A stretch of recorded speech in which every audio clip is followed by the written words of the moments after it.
everyone, welcome back to my channel. I know it's been a hot minute since I made a video, but here we are. I want to invite you to like the video, to subscribe for future videos, and with that I have something super important to get into today. Let's watch.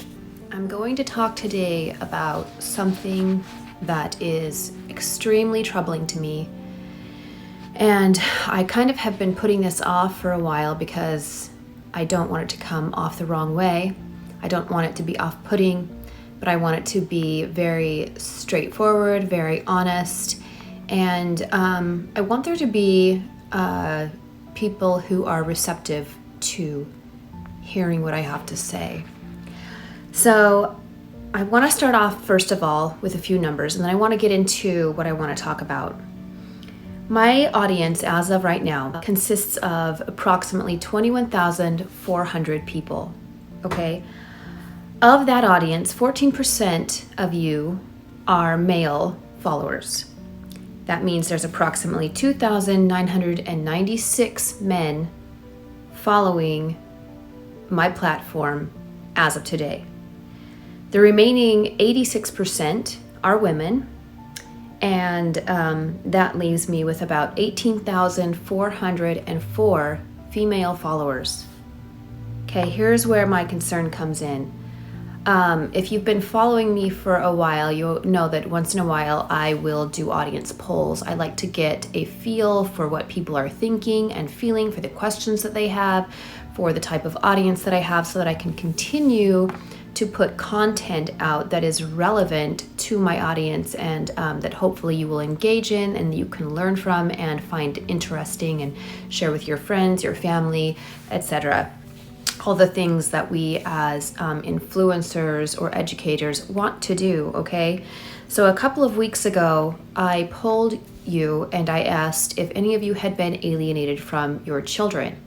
There was a good percentage of you who said that yes, you had been alienated from your children. Alienation meaning you have either limited contact or no contact with your children due to interference by their other parent.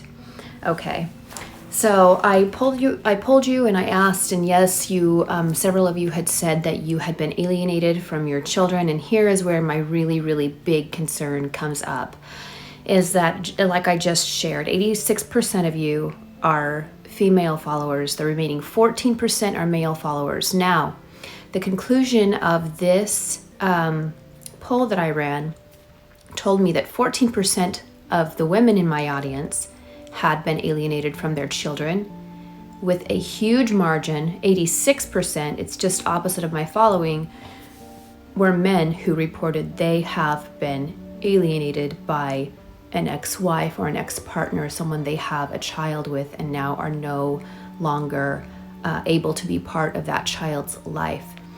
Now, do I know all of these men who responded to this poll? No, I don't.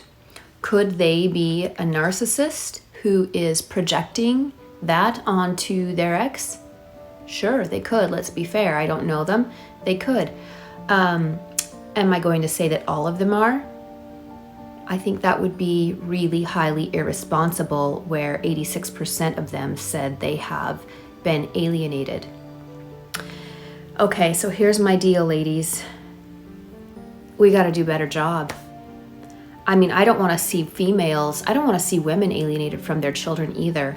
I don't want this to be gendered one way or the other, but here are the facts, and they are glaring us in the face. It's indisputable that men are being alienated far more often than women are, and it's wrong both ways. But here's the thing, and I've preached it and I'll preach it again. Not having a mother or a father in your child's life is extremely detrimental to their future. They need their mothers, and generally they have their mothers. Our society isn't generally lacking from absent mothers. They are suffering from absent fathers. And I understand some of those fathers may just be unwilling to be involved. Okay, that's too bad, and there's not really anything we can do about that. But as a woman, I also have an ex-spouse. I never ever wanted to keep my children away from their father. I knew that he was an important part of their lives and that he always would be, and that my children would be better off if they had that relationship with their father. Was he always easy to get along with? No. He'd probably say the same thing about me. I wasn't always easy to get along with, but we made it work, and our children are better for it. So here's some things some really kind of shocking statistics regarding children who come from fatherless homes. And as I always say, don't take my word for it. Please do your own research. But here are just some numbers that I want everyone to be aware of, women and men included, okay? So 63% of youth suicides, children or youths who commit suicide, come from a fatherless home. 71% of teenage pregnancies come from fatherless homes. 90% of homeless and runaway children, you guessed it, come from fatherless homes. 70% of juveniles in state institutions come from fatherless homes. 85% of all children that exhibit behavioral disorders come from fatherless homes. 80% of rapists motivated with displaced anger come from fatherless homes. 71% of high school dropouts are from fatherless homes.